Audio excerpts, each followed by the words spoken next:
Et bonjour à tous, bienvenue sur l'Arcadie et aujourd'hui on se retrouve pour un nouveau jeu, cette fois compétitif. Et oui, j'ai décidé de varier, voilà, hein. On fait pas que de la coop ici, il s'agit de Res Arcana. Voilà, un jeu de Tom Lehmann, un jeu où je sais pas si vous allez l'entendre, mais il va falloir farmer des ressources. Donc, vous affrontez d'autres joueurs. Le but, c'est de gagner des points de victoire. Pour cela, vous allez jouer des cartes qui vont vous permettre de collecter des ressources donc, qui sont dans la boîte. Et avec ces ressources, vous allez pouvoir acheter des lieux, des grosses cartes. Vous allez voir des grosses cartes, ce qui s'appelle des lieux de puissance. Et avec ces lieux de puissance, vous allez gagner des points de victoire. Voilà, tout simplement. C'est un jeu qui a notamment gagné, je sais pas si on le voit en bas à droite, enfin en bas à gauche pour vous évidemment, le l'As d'or jeu de l'année expert 2020. Donc un prix quand même au-delà de tout débat qui est quand même assez notable. Voilà, donc on va regarder un petit peu ce que je propose et pourquoi je l'ai aimé, pourquoi j'ai souhaité vous le présenter aujourd'hui. Vous allez voir que c'est vachement cool. On va passer tout de suite un petit peu voir ce qu'il y a dans la boîte. Voilà, donc une boîte quand même assez taille moyenne, je dirais. J'ai pas précisé un truc, le jeu coûte une trentaine d'euros. Ce qui est pas mal parce que vous allez voir, c'est un jeu où on va faire beaucoup de parties avant de vraiment comprendre le potentiel du jeu. Donc d'abord, on a un manuel avec les règles du jeu, et évidemment, à noter que c'est là où je reviens sur le côté un peu accessible du jeu. Il est pas très long à lire. Voilà. Ce qui nous donne déjà un petit peu un aperçu du fait qu'il est accessible pour un jeu qui va jouer sur la synergie de cartes. Donc, et un jeu où il y aura pas mal de possibilités. C'est intéressant de se dire que voilà, il y a des règles qui sont pas très très longues, donc on est vite dedans et on comprend vite comment jouer. Et ça, c'est plutôt cool. Donc, on a plein de choses. Alors, et voilà, c'est ça qui nous intéresse, hein, puisque on est dans un monde fantasy. Je crois que c'était assez clair en regardant cette boîte, hein, évidemment. On va collecter des ressources, donc des ressources qui représentent des éléments. Donc on a la vie, on a le feu, on a l'eau, on a la mort. Et ça, c'est un élément qui parle à tout le monde, c'est de la thune. Voilà, tout simplement. Ça, c'est des grosses cartes. Alors, ces grosses cartes-là, elles servent à quoi? C'est les cartes qui vont vous permettre de gagner des points de victoire, hein. Globalement, le but du jeu, c'est de gagner 10 points de victoire.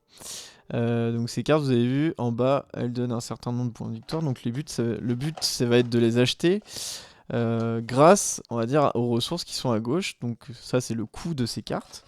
On le verra par la suite. Mais le but, c'est vraiment d'utiliser ces cartes pour gagner. Ici, on a quoi?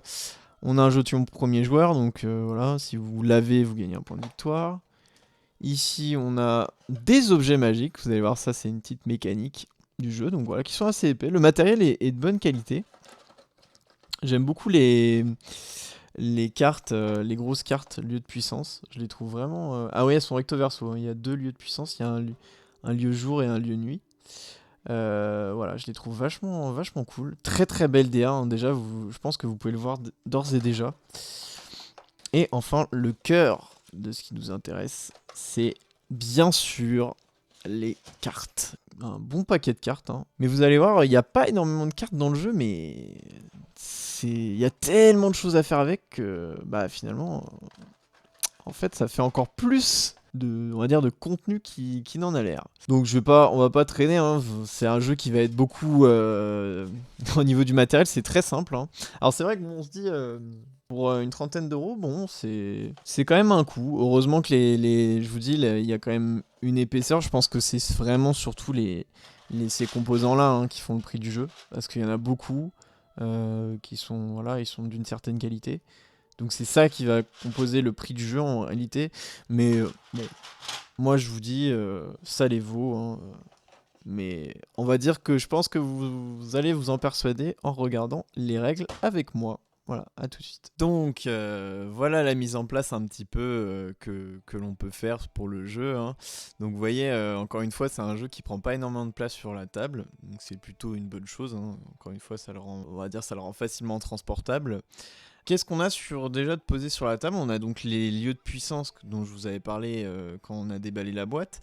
Donc à noter, hein, comme je vous avais dit, il y a un recto et un verso aux lieux de puissance. En fait, ça se traduit en disant que c'est les lieux de jour et les lieux de nuit qui sont pas les mêmes, qui n'ont pas du tout les mêmes effets. Le jeu, il recommande pour une première partie donc de les jouer de jour, car les cartes sont plus simples à utiliser, enfin moins complexes, on va dire. Donc là, on va dire pour cette mise en place là, on va mettre que des lieux de jour. Les objets magiques qui sont juste en dessous. Ensuite, qu'est-ce qu'on a d'autre sur la table? On a 2 monuments donc qu'on va piocher dans ce paquet. Tac. Donc les monuments, ça sert concrètement à quoi? En fait, c'est des cartes dont vous payez 4 or pour les obtenir. Donc l'or, savoir c'est que c'est une ressource un petit peu plus spécifique que les autres, puisqu'elle est plus dure à obtenir. Chaque monument coûte 4 d'or et vous donnera des points de victoire et éventuellement des effets supplémentaires. On voit que ici le colosse il en a, mais que la grande pyramide, aucun texte n'est dessus. Donc c'est juste pour avoir des points de victoire, ce qui peut vous aider à compléter votre stratégie par exemple. Ensuite, donc, dans cette boîte que je vous ai montré, on va prendre une ressource de chaque. Donc un noir, un bleu, un rouge, un vert, que je vais appeler les ressources élémentaires, et un d'or, qui pour moi est une ressource mise à part puisque plus compliquée à obtenir. On les met sur mon plateau, enfin sur mon côté de la table on va dire. On prend le jeton premier joueur si on est le premier joueur. Donc là c'est le cas puisque je joue évidemment tout seul. Donc je le prends. Donc le jeton premier joueur qui donne un point de victoire. Et ensuite on va piocher les cartes. Donc d'abord on choisit entre 2 héros. Donc vous avez un paquet de héros. Vous en prenez 2 et vous en choisissez un. Donc moi je vais prendre le duelliste. Tac. Et je le pose directement sur mon plateau. On remet l'artificier dans le paquet. Et ensuite, on va prendre 8 artefacts. Je les ai déjà pris ici. Donc 8 cartes du paquet artefacts. Voilà. Et on regarde toutes nos cartes. Donc là, je peux regarder mes cartes. Voilà. Un petit peu, ça nous permet de savoir quelle stratégie on va pouvoir utiliser pendant la partie. Enfin, on va dire quel lieu de puissance va être le plus propice à développer notre stratégie. Donc une fois que c'est fait, on choisit notre objet magique. Donc, les objets magiques ont tous des effets différents. Chaque joueur ne peut en prendre qu'un. C'est-à-dire que si je prends mon objet magique, l'autre joueur devra prendre forcément un autre objet magique. Pareil pour les lieux de puissance, ça fonctionne de la même façon. Donc moi, je vais prendre celui-là, par exemple. Très basique. Et voilà, c'est la fin de la mise en place, on peut commencer la partie. Donc le jeu, il s'organise autour de 3 phases. 3 phases donc, qui composent une manche. Donc d'abord, il y a la première phase, donc, qui est la phase de collecte, c'est-à-dire que vous allez regarder les cartes qui sont posées. Donc là, par exemple, je regarde par exemple mon duelliste. Là, on voit qu'il y a un petit icône de main qui ramasse quelque chose avec du feu. Ça veut dire que cette carte collecte du feu, donc va me donner une ressource de feu, donc je vais la prendre directement. Et on voit aussi que mon objet magique me fait gagner soit un d'eau, soit un de feu. Donc je vais prendre un de feu. Ce qui va me faire 3 de feu au début de la partie. Voilà. Tac. Je vais piocher 3 cartes d'artefacts. De mon deck, on va dire. Donc voilà ce que j'ai eu comme carte. Ensuite, je rentre en phase 2. Donc la phase 2, c'est là où vous allez jouer en fait la partie, concrètement. C'est là où vous allez faire vos choix, vos actions. Comment se passe cette phase? En fait, tout simplement, vous allez pouvoir faire une action chacun, donc tour par tour. Donc, par exemple, si je pose une carte, c'est une action. Si j'achète une carte, c'est une autre action. Si j'utilise l'effet d'une carte, c'est une action. Donc à chaque fois que je ferai l'une de ces actions, ce sera à l'autre de jouer et ainsi de suite. Donc là, je peux poser une carte, après ce sera à l'autre de poser une carte, ce sera encore à moi de faire un truc, etc. Jusqu'à ce que plus personne... En tout cas, vous ne pouvez plus jouer, vous n'avez plus d'effets que vous avez envie d'activer, et vous passez, ce qui fait que vous allez ramasser, si vous êtes le premier joueur, vous allez ramasser ce jeton, et vous allez changer votre objet magique avec un autre. Voilà. Mon but, on l'a dit tout à l'heure, c'est de gagner des lieux de puissance, puisque c'est ces lieux-là qui vont nous faire gagner des points de victoire, en tout cas qui vont nous permettre de générer des points de victoire, on va dire, si je puis dire comme ça, pour la plupart. Donc je vais d'abord poser une carte comme ça, par exemple, éclat élémentaire. Donc, qu'est-ce qui est intéressant dans la lecture des cartes, c'est d'abord, en haut à gauche, comme je vous avais dit, C'est le même principe que les lieux de puissance, hein, c'est qu'il y a un coût. Donc par exemple, la main de gloire, elle va coûter une ressource de vie, une ressource de mort à poser. Le puits calcifère, 2 ressources de feu. L'éclat élémentaire, pour le coup, est gratuit. Donc moi, je trouve ça vachement intéressant. Je vais le poser. Tac, voilà. Je l'ai posé, donc ce sera à mon adversaire de jouer, mais bon, là, je joue tout seul. L'éclat élémentaire, vous avez vu, bon, il collecte rien. De toute façon, ma phase de collecte est terminée. Mais par contre, il a un effet. Donc on voit avec un petit icône comme ça de carte qui penchait. En fait, c'est tout simplement, on va engager la carte et on active son effet. Donc là, son effet, c'est quoi? C'est que je peux prendre une ressource de n'importe quel type, sauf de l'or. Donc je vais pas m'en priver, hein, je vais prendre une ressource d'eau. Hop. Voilà. Ensuite, qu'est-ce que je pourrais faire? Bah écoutez, je vais jouer aussi ça, hein, le puits calcifère, là, c'est pas mal. Je la pose, je paye son coût en feu. Tac. Et voilà, elle est posée. On voit que cette carte, elle nous collecte du feu. Et si je l'engage et que je paye une ressource de vie, je pourrais générer une ressource de feu et une ressource d'ombre. Donc c'est vachement intéressant. Je vais le faire tout de suite. Hop. Donc je paye une ressource de vie. Je gagne une ressource noire et une ressource rouge.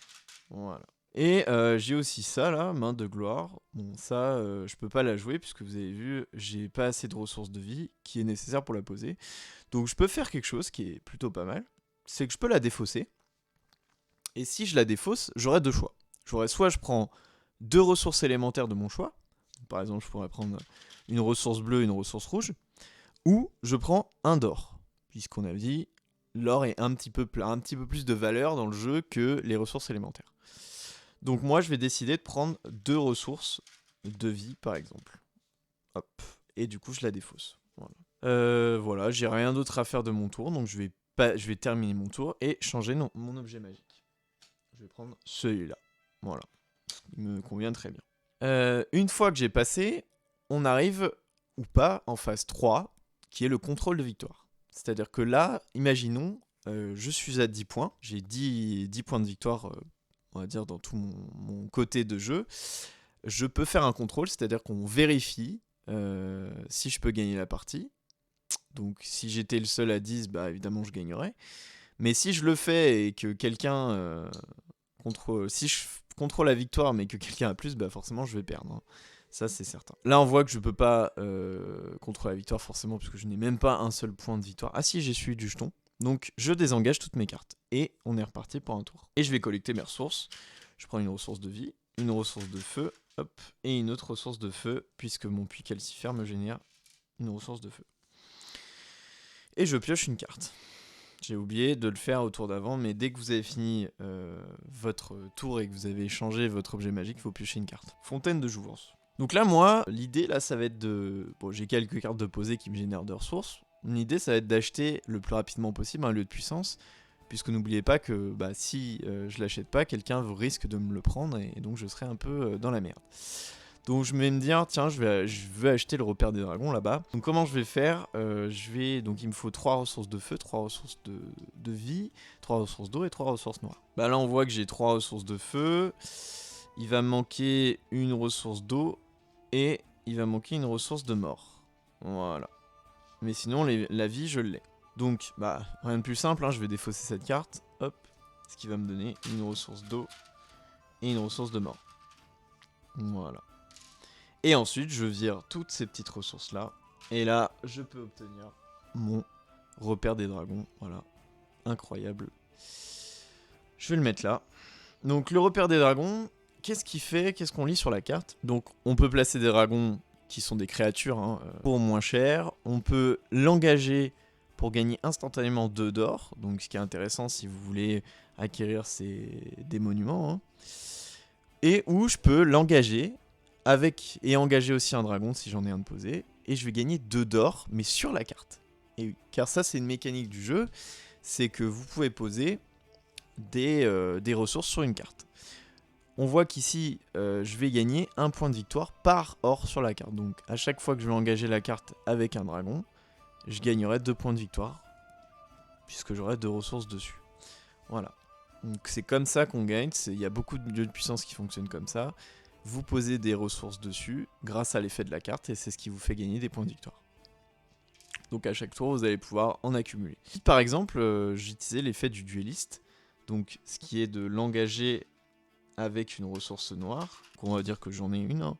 Si je l'engageais avec une ressource de mort, je pourrais poser un d'or sur la carte. Donc même principe que le repère de dragon, j'aurais un d'or posé sur la carte. Et je pourrais le récupérer à la prochaine phase de collecte. Bien sûr, l'or qui est posé sur votre lieu de puissance, je vous conseille pas de le récupérer. Enfin, en tout cas, les ressources qui sont dessus, parce que forcément, vous allez perdre votre accumulation de ressources dessus, et donc vos chances de gagner la partie. Donc on va se retrouver pour la dernière partie de cette vidéo, donc les points forts, les points négatifs. Voilà, comme vous avez vu, hein, mise en place hyper rapide de jeu, explication des règles aussi, c'est assez simple en fait, c'est concrètement, on le résume, t'as des ressources, t'achètes des cartes avec des ressources pour les poser, ce qui te permet de gagner des ressources qui ensuite te permettent d'acheter des plus grosses cartes qui eux te font gagner la partie. Voilà, tout simplement, voilà, c'est... Je veux dire, en 10 minutes, c'est plié, hein, l'explication. C'est déjà son premier gros point fort au jeu, c'est son accessibilité.